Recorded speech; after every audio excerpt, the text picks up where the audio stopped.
Cette grande édition d'information. Monsieur, dame, bonsoir. Merci d'avoir choisi la télévision Dunia pour vous informer. C'est une circulation fluide et des conducteurs totalement à l'aise au volant de leur voiture. Page inter de cette édition. Voilà Hugo Chavez quand il s'agit de parler en public. Ses déclarations ont fait le tour du monde. Voilà, ici se referme ce journal.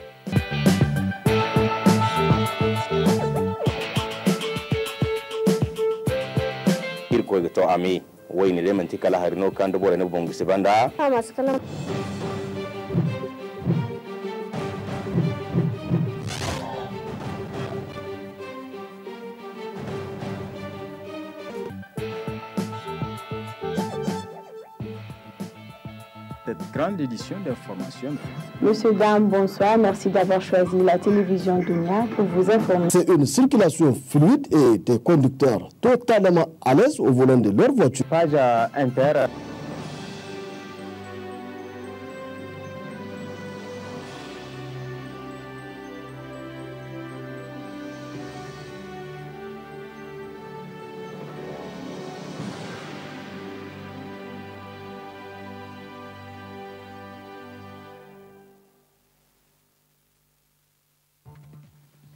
De cette édition, ouverture ce matin des travaux de l'atelier de validation du rapport d'audit organisationnel et fonctionnel de la Direction générale du budget. Détail dans ce journal. Autre fait de l'actualité, le torchon brûle entre les forces de l'ordre de la région de Tawa et les conducteurs de taxi-moto communément appelés Kabu Kabu pour cause d'un incident entre un conducteur et un agent des forces de l'ordre.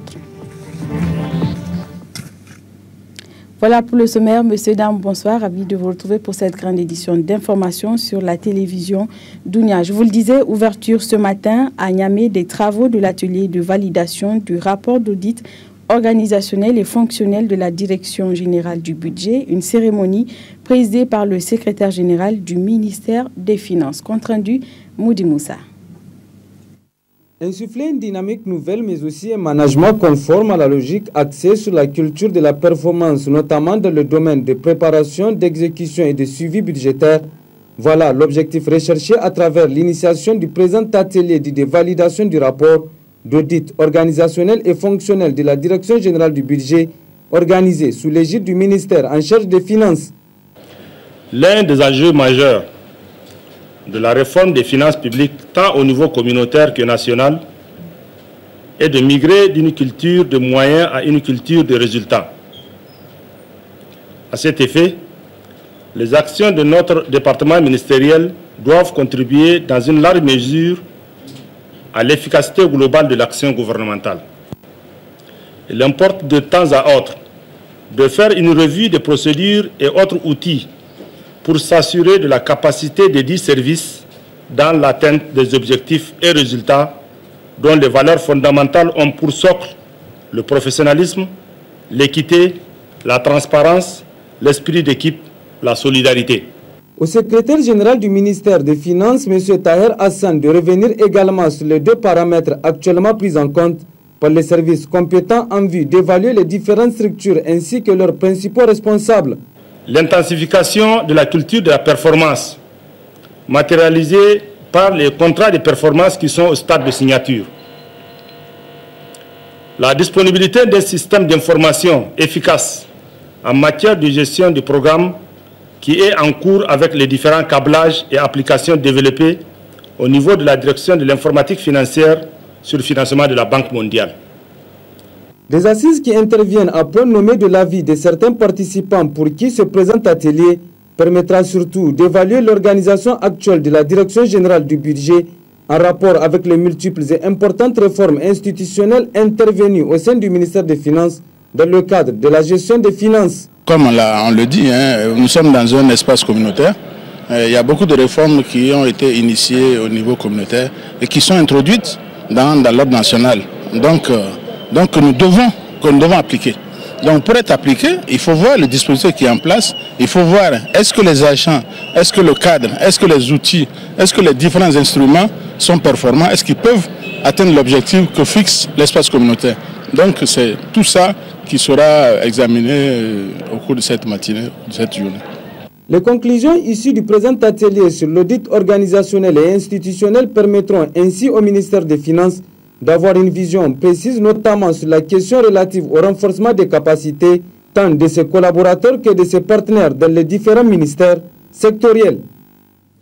Et puis la ministre déléguée du Plan poursuit sa série de visites. À cette occasion, elle s'est rendue hier au siège de plusieurs ONG afin de s'inquérir du fonctionnement de ces organisations. Le point avec Issa Mustafa et Ibrahim Idi. Deuxième série de visites de la ministre Binta Fodi. Première direction, la Congafen, qui est une association de 56 ONG féminines créée en 1995. C'est une sommaire présentation qui a été faite par la secrétaire générale de la dite structure avant de donner la parole à Madame Kako Fatoumata, présidente de la Congafen, qui a exposé à la ministre le dispositif de fonctionnement et les difficultés dans la chaîne, notamment l'exonération pour alléger la tâche à ces ONG. Deuxième étape de visite de prise de contact de la ministre Madame Ibrahim Binta Fodi, la Fédération Kassai, qui est aussi une association de regroupement d'organisations féminines pour le droit de la femme et de l'enfant. Là également, la ministre a eu droit à un petit speech, mais le local vétuste et inapproprié est le point qui a attiré l'attention de la délégation. Et à cet effet, la ministre s'est adressée à cette fédération en lui demandant de déposer une demande d'acquisition d'un siège qui sera transmis au ministère de l'Urbanisme. Le Rosen de Abdou Maman Lokoko constituait la troisième étape de cette visite. Vous le savez, qui est un cadre d'expression et d'action pour les ONG œuvrant dans le domaine de l'éducation. Là aussi, le problème d'exonération a été posé sur la table. Ensuite, la délégation a fait cap sur l'ONG Karkara où un accueil, pas des moindres, a été réservé à la ministre. Avec une séance de présentation de l'ONG de développement rural avec plus de 30 milliards de francs CFA consommés pour les activités menées. Compte 130 salariés. L'exonération constitue là aussi le goulot d'étranglement.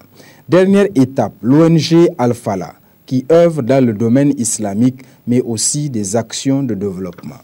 La ministre Mme Ibrahim Binta Fodi a eu droit à une sommaire présentation de la structure avant d'exprimer ses vifs remerciements et de prendre en compte toutes ses préoccupations, notamment celle de l'exonération qui est d'ailleurs à cours de traitement. Autre aspect de cette édition, ouverture ce matin des travaux de la première session ordinaire de l'arrondissement communal Niamey 3 au titre de l'année 2014. Voyons les différents points inscrits à l'ordre du jour avec Halima Abdou et Issa Hassan. Cette session ordinaire de l'arrondissement communal Niamey 3, la première au titre de l'année 2014, a pour objectif de faire le bilan des activités menées au cours de l'année 2013. Une session ouverte au lendemain du lancement de la campagne vente à prix modéré des céréales par le gouvernement de la 7e République et qui comporte 3 points à son ordre du jour. Le premier point traite de l'exécution du budget 2013 au 31 décembre. Le deuxième point traite du rapport 2013 de la situation générale de l'arrondissement. Et le troisième point, les communications. Et vous avez constaté que j'ai informé les conseillers de la possibilité d'inscription d'un autre point, donc un quatrième, qui traite de la situation de notre école communautaire qui est l'école de Kroli. L'école de Kroli, c'est une école spéciale dans laquelle on forme les handicapés. J'ai attiré l'attention des conseillers.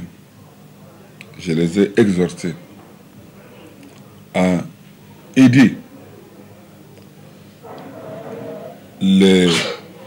dans les opérations de vente à prix modéré de céréales que le gouvernement vient de lancer le 27 décembre au niveau du 2e arrondissement au quartier Kwarteki.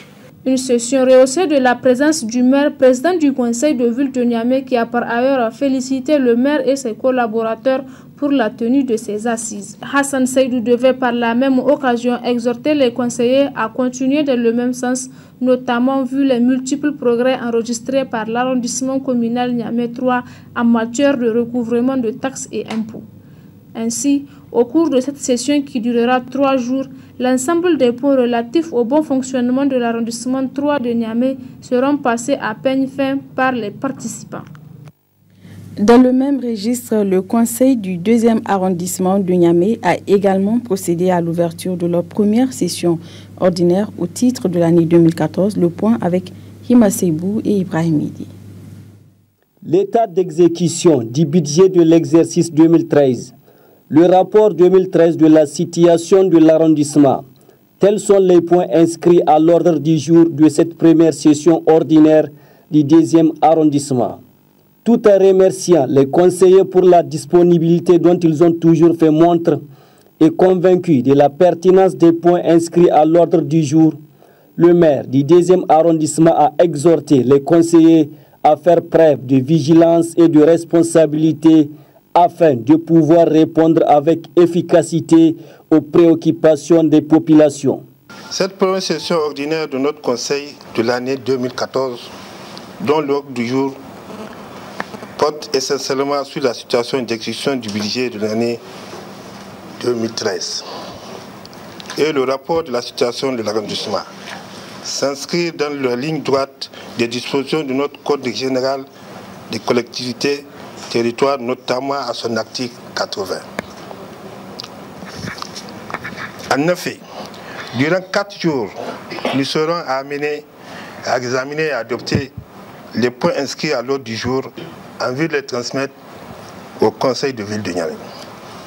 C'est pourquoi, comme vous l'avez toujours démontré, je vous invite à suivre la même conduite pour asseoir un esprit d'équipe, de sérénité et de responsabilité pour prendre à notre conseil de dégager les voies et moyens en vue d'atteindre les objectifs nobles que pour l'amélioration de nos populations. Durant 4 jours, les conseillers auront à examiner et adopter les points inscrits à l'ordre du jour qui seront par la suite retransmis au conseil de ville de Niamey. Actualité dans nos régions, la communauté pastorale du village de Tadawen dans le département de Tintabaraden a organisé une rencontre objective, soutenir les autorités de la 7e République. Nous retrouvons Asman Amadou. Cette cérémonie organisée par la population du village de Tadawen dans le département de Tintabaraden a pour objectif de soutenir les actions du gouvernement de la 7e République. Au cours de cette cérémonie, le préfet du département de Tintabaraden qui a présidé cette cérémonie se réjouit de l'initiative des populations du village de Tadawen d'être reconnaissant à l'endroit du gouvernement de la 7e République à travers ses multiples actions dans le domaine de l'hydraulique, de la santé, l'agriculture, l'élevage et sur le plan sécuritaire. En prenant la parole à son tour, le moteur de l'organisation de cette rencontre dans la zone pastorale, Omar Youssoufou Bouba, exhorte la communauté pastorale de se mobiliser pour soutenir le programme de la renaissance du Niger du président de la République Alhaji Issoufou Mahamadou. Les différentes réalisations, à savoir 2 puits et un forage, ont reçu la visite des autorités du département de Tintabaraden. À la fin de cette rencontre, un témoignage de satisfaction a été décerné au préfet Sani Nassarou par les populations du village de Tadawen. Politique à présent, le parti PNA Al-Mouma a tenu dimanche dernier à Zender une assemblée générale élective. Objectif, renouveler le bureau régional. Nous retrouvons Moussa Damougarba et Bachir Abdou. Monsieur Yerima Jibrilou, qui a été élu coordonnateur régional PNA Al-Ouma Zender, c'est au cours de l'assemblée générale élective qui s'est déroulée en fin de ce week-end à la MJC de Zender. Tous les départements ont pris part à cette AG. Il faut rappeler que le PNA Al-Oumma est présent à Zender depuis sa création. C'est un parti qui a connu une avancée significative dans le processus démocratique. Tous ces acquis rentrent à l'actif du président fondateur Sanusi Jakou, qui a su imprimer au parti les valeurs démocratiques basées sur l'autogestion. L'homme qui vient d'être élu coordonnateur est très connu sur la scène politique régionale. En prenant la parole, il s'est d'abord réjoui du choix qui a été porté sur sa personne. Il a pris l'engagement de faire rayonner le parti sur l'échelle régionale. Wannan amana ce kuka aza mini kuma nauyi ne kuka aza mini jama'a. Sai dai in ce Allah ya hudda mu kunya kuma yanda kuka aza mini wannan nauyi na jagorancin wannan parti na jihar da magaran gabaki daya. Na amsa hannu biyu kuma in Allah ya yarda a cikin adalci za a yi wannan aiki na parti duk wanda ya kamata a yi shi. Le secrétaire général élu a d'abord remercié l'assistance pour cette mobilisation. Auparavant, il a présenté le nouveau bureau à l'assistance. Donc le bureau est composé de plusieurs membres, dont des commissaires aux comptes et des commissaires arbitrage et conciliation. Et vraiment, nous remercions tous les camarades, tous les participants des 10 départements venus. Ils sont tous présents. Et ce que nous allons leur dire, le dernier mot vraiment, d'être toujours actifs et attentifs et d'être toujours dans les activités de la MRN. Ça fait longtemps que nous sommes dans le parti, mais je pense que ce nouveau bureau va travailler pour les causes du parti. Et Inch'Allah, nous allons motiver tous les camarades et surtout le président qui va beaucoup travailler pour ce parti. Nous avons foi en lui. À la fin de la cérémonie, l'huissier de justice a donné mandat au nouveau bureau et l'a renvoyé pour l'exercice de sa fonction. Ainsi donc, le nouveau bureau va conduire les destinées du parti PNA Al-Oumma pour les 4 années à venir. Retour à Niamey pour l'ouverture ce matin au Palais des Congrès de la foire organisée par Hadiline Création. Une foire qui entre dans le cadre de la célébration de la Journée internationale de la femme commémorée le 8 mars de chaque année. Compte rendu Mariama Soumana et Sambozamou. Rendre hommage à la femme nigérienne et au-delà à toutes les femmes du monde, en prélude à la célébration de la Journée internationale dédiée à la femme, tel est le noble objectif visé par Hadiline Création à travers cette foire ouverte sous le thème Femmes, piliers de développement artisanal et culturel au Niger et dont la présente cérémonie marque l'ouverture. Cette foire a réuni des exposants de plusieurs pays d'Afrique avec des produits artisanaux aussi riches que variés, allant des bijoux artisanaux aux objets décoratifs en passant par les pagnes tout cousus, mais également des basins pour ne citer que cela. Une telle initiative globalement pour la journée internationale de la femme, c'est en marge de cette journée qu'on est en train de faire toutes ces activités.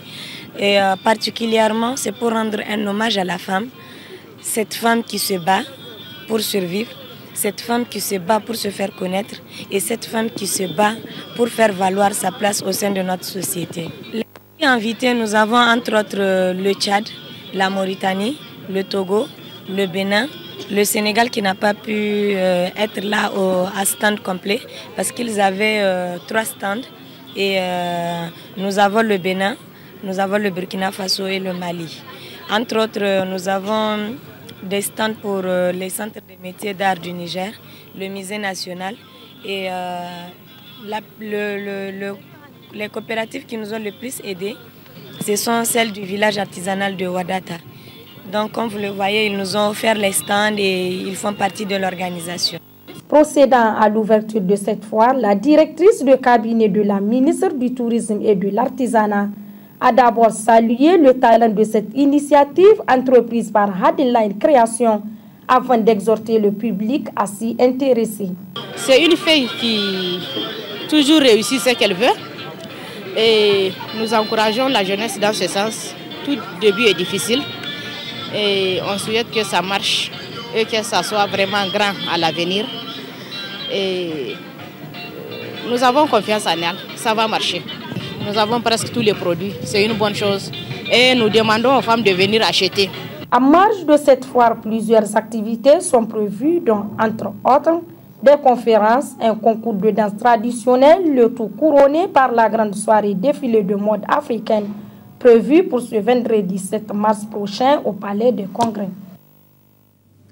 Sans transition, ouverture ce matin à Maradi de la première réunion du comité de pilotage du programme d'accès aux services énergétiques PAS-SAFO, un projet cofinancé par l'Union européenne et le Fonds mondial de l'environnement qui vise ainsi à contribuer à réduire la pauvreté. D'autres précisions avec Aoussa Abdraman et Abdelkader Iliassou.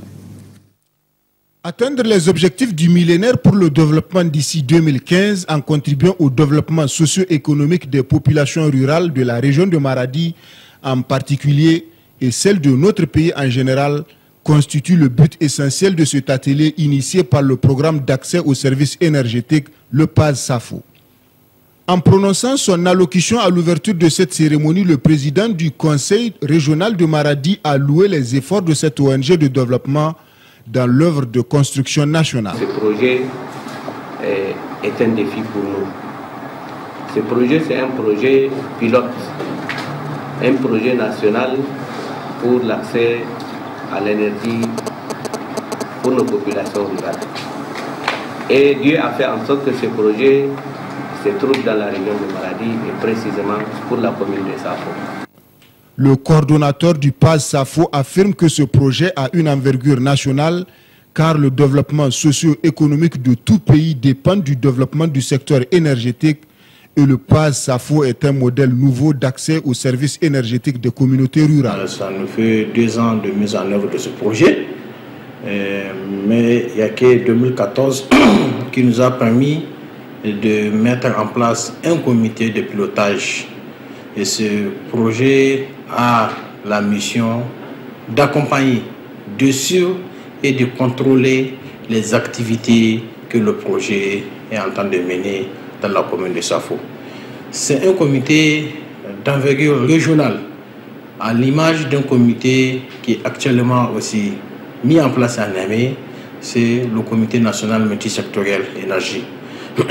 Donc au niveau régional aussi, il a été décidé de mettre un comité multisectoriel qui est composé de plusieurs directions techniques, de l'association des municipalités du Niger, section de Maradi, de la société civile et des autorités régionales et locales en vue d'asseoir un accompagnement complet de la mise en œuvre du projet.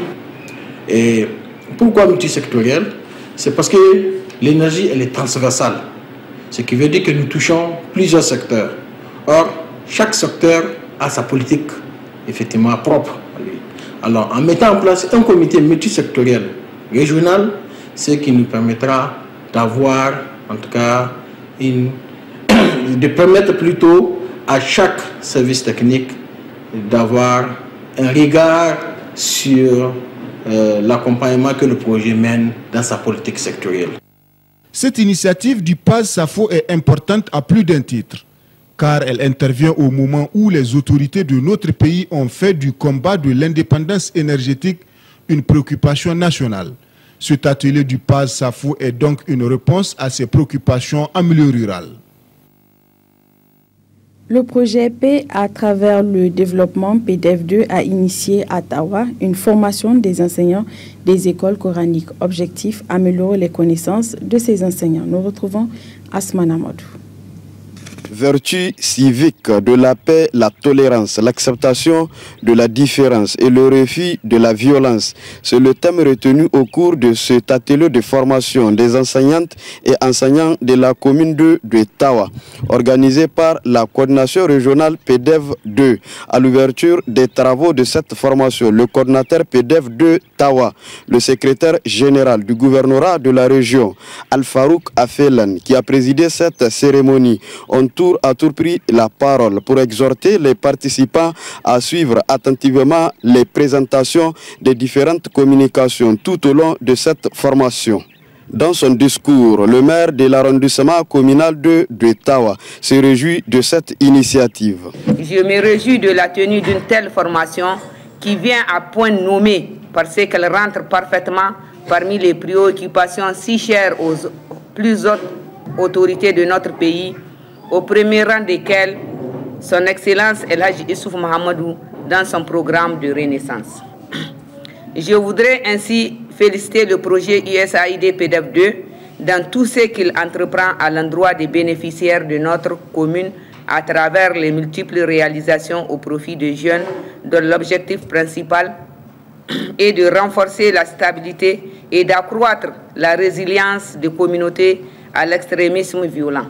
Le coordinateur régional PDF2 Tawa se prononce sur les objectifs visés à travers cette formation.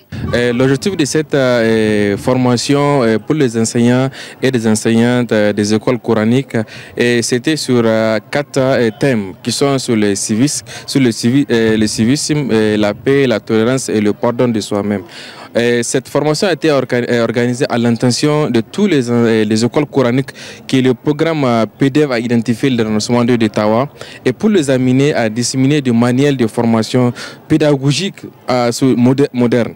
Vous savez maintenant avec la politique maintenant sur les matières de l'éducation formelle et informelle, le PDF entend d'amener sa contribution au niveau du pouvoir public, au niveau de la région de Tawa. Compte tenu de ça, cet atelier va donner à ces enseignants une manière ou une stratégie de mieux décerner des stratégies au niveau des écoles coraniques.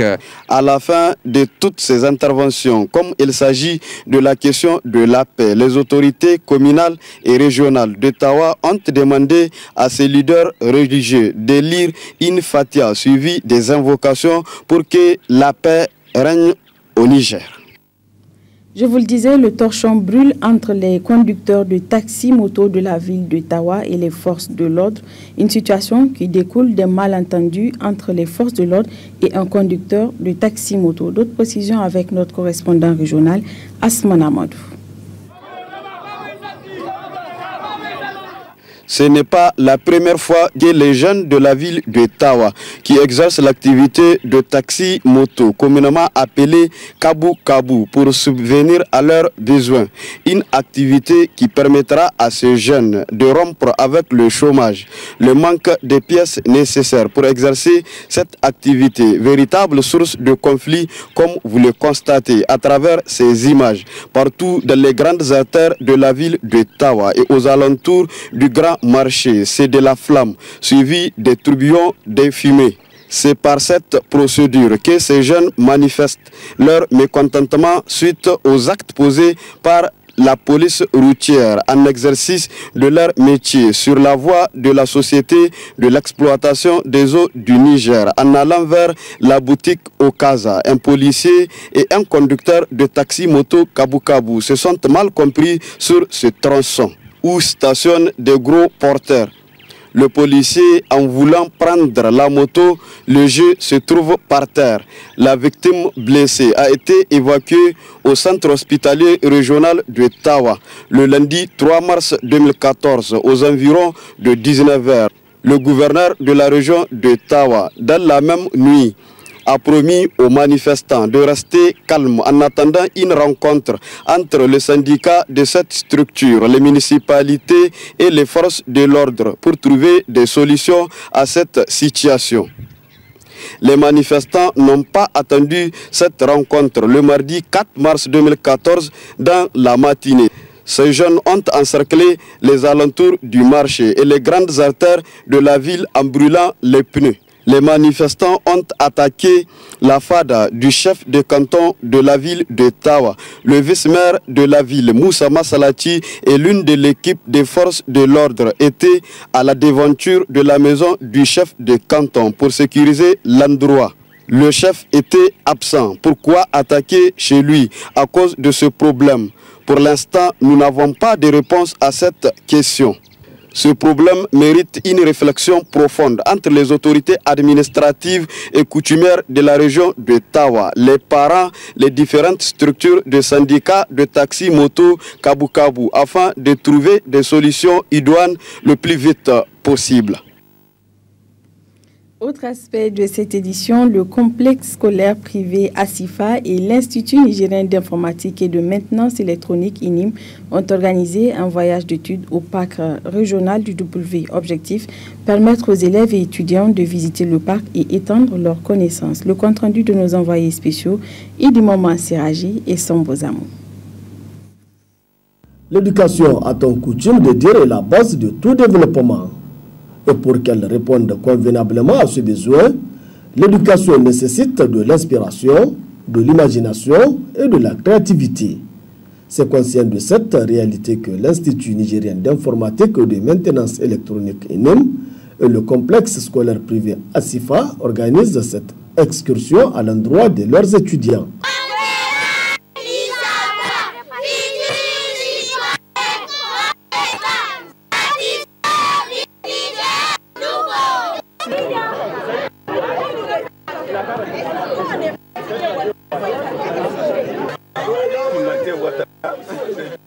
Il est exactement 9h du matin quand le bus quitte l'INIM. Direction le parc du W à quelques 150 km de Niamey. Dans le bus, l'ambiance est festive. Filles et garçons, chacun y met du sien pour rendre le voyage agréable.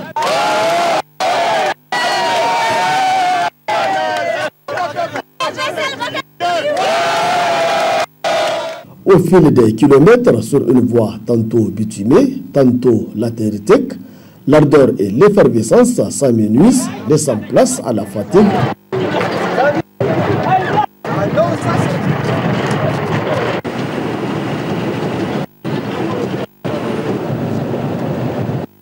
Quelques kilomètres plus loin, tel un géant, se dresse enfin dans toute sa splendeur le parc du W.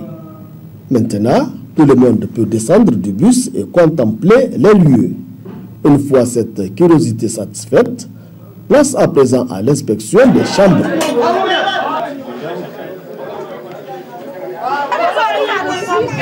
Aussitôt débarrassés de leurs effets, les élèves et les étudiants pensent déjà à la restauration. Et là, c'est une affaire de filles.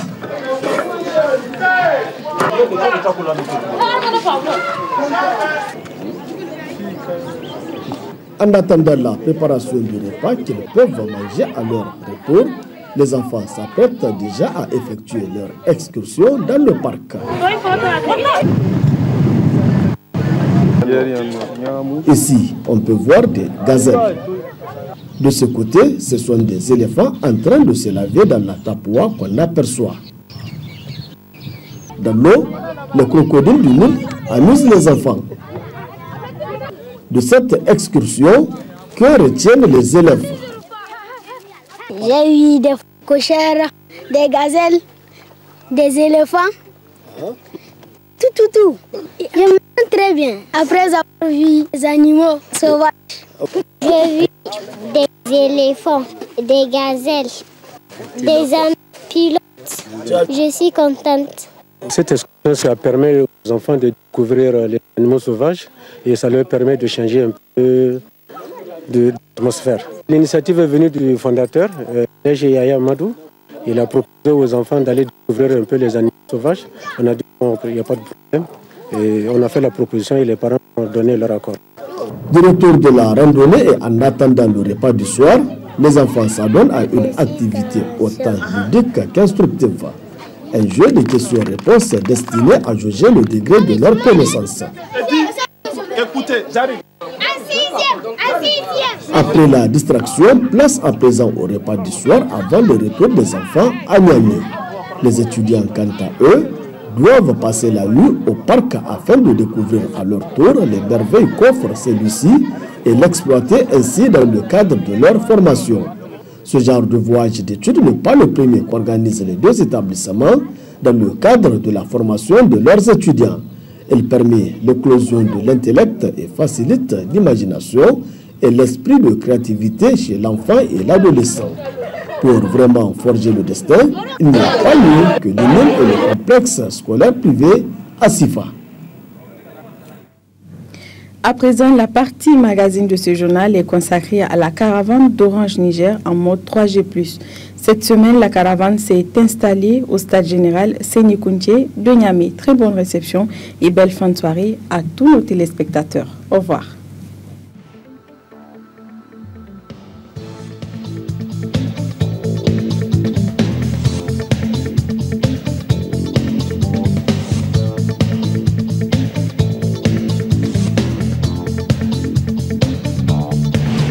Bonjour à tous et bienvenue dans ce nouveau numéro dans Mode 3G+, le magazine entièrement consacré à la caravane 3G+ Orange.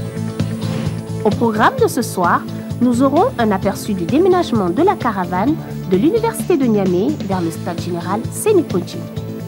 Nous vous montrerons ensuite comment vous connecter sur Internet grâce à la clé 3G+ Orange. Puis nous donnerons la parole aux étudiants qui nous livreront leurs impressions sur la caravane dans la rubrique JEP. Enfin, nous retrouverons Maliaro sur la scène de la caravane. Bonne émission.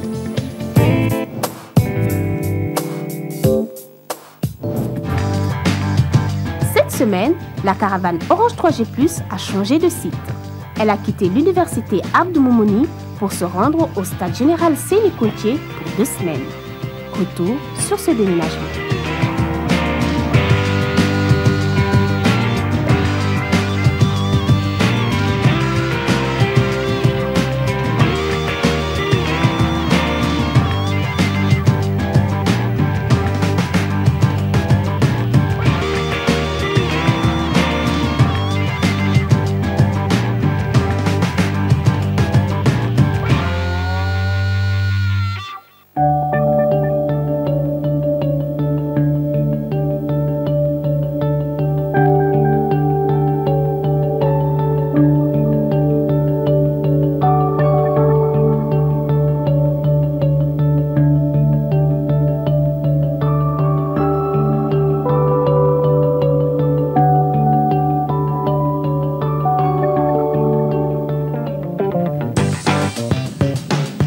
La caravane est en place et le public au rendez-vous. Parmi les visiteurs, plusieurs écoles ont fait le déplacement pour découvrir les performances de la 3G+ Orange et bénéficier des conseils techniques des coachs mobiles.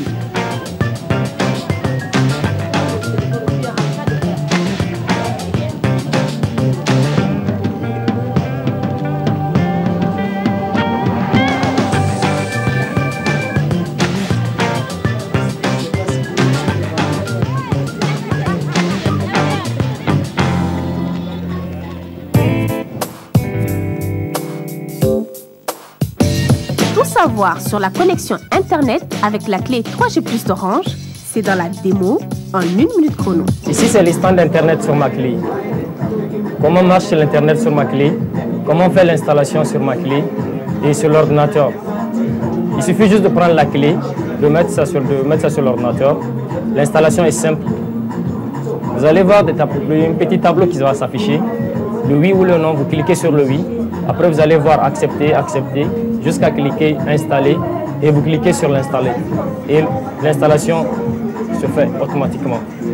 Après, vous pouvez prendre des forfaits qui vous permettra de naviguer et se connecter sur les réseaux sociaux, YouTube, regarder des vidéos et faire des téléchargements.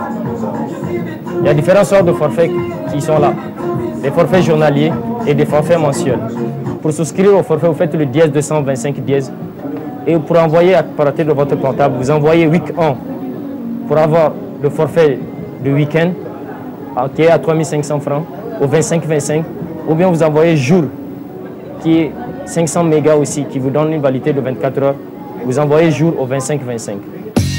Et pour plus d'infos, rendez-vous dans les différents stands de la caravane.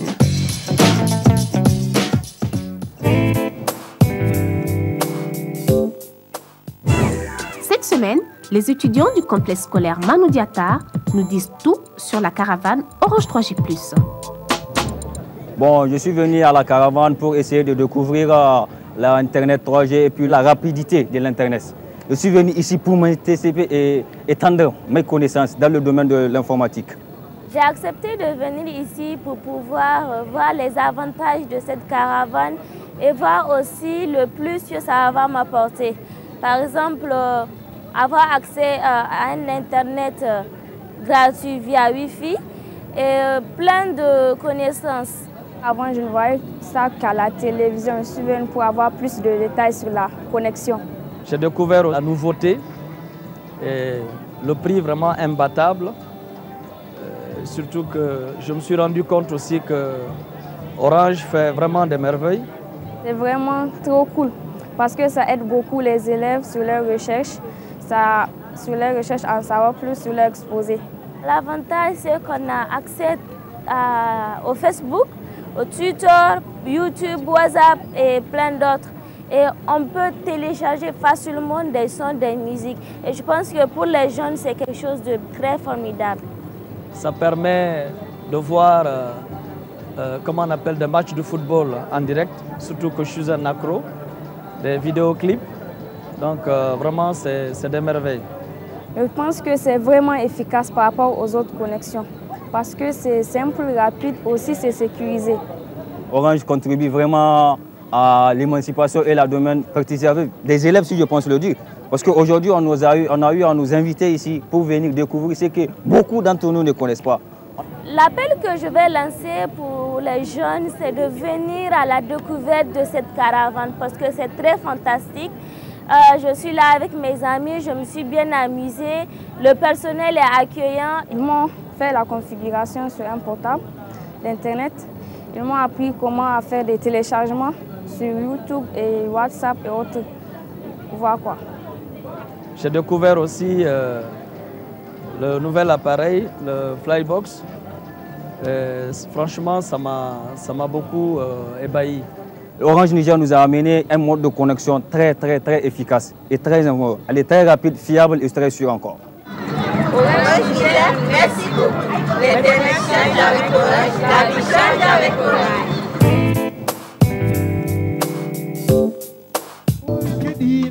Samedi soir, Maliaro a mis le feu à la scène de la caravane. Retour sur le live de la semaine.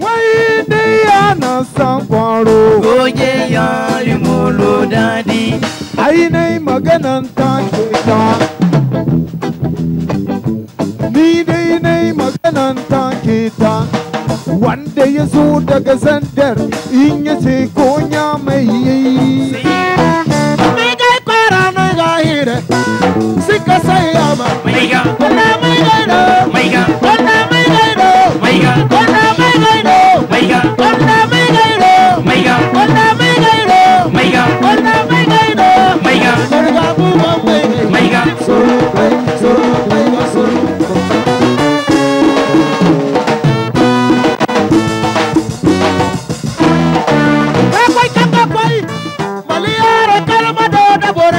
Chirobi da gornya mataki goda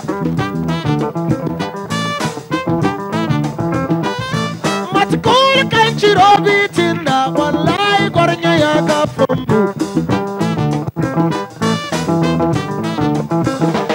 chirobi kan chirobi fombu wallahi chirobi dai na fombu Philippa ayya sidin ya di sharalabu irkoi foru Amerika labu irkoi foru sama sirga da mai zai amar wasa ala sirai girman dai